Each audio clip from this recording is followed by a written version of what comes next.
इस वक्त supreme court की तरफ से जो हुक्मनामा है 14 मई को इंतखाबात कराने का वो बरकरार है, लेकिन इंतखाबात होते हुए दिखाई नहीं दे रहे।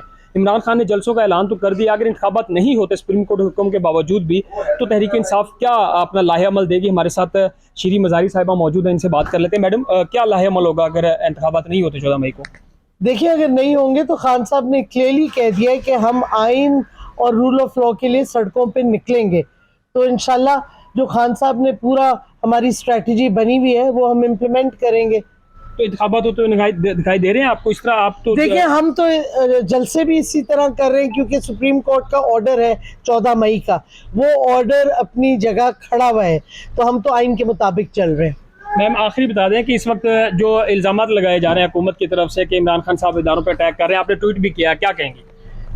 मेरा ख्याल में अपने गिरबान में देखें, जिन्होंने इदारों पे अटैक किया है वो नवाज शरीफ, फजलुर रहमान और जरदारी है। जरदारी तो DGISI को हिंदुस्तान भेज रहा था क्वेश्चनिंग के लिए, तो देखिए उन्होंने किया। हम इदारों पे नहीं तनकीद कर रहे, हम इंडिविजुअल्स को कह रहे हैं कि जिन्होंने प्लानिंग की, असैसिनेशन वगैरह की, उनके खिलाफ इन्वेस्टिगेशन हो और अकाउंटेबिलिटी हो, क्योंकि इदारों को हम ख़राब नहीं करना चाहते। हम चाहते हैं इदारों पे कोई ऐसा ब्लैक मार्क ना लगे जो किसी एक शख्सियत की वजह से लग सकता है।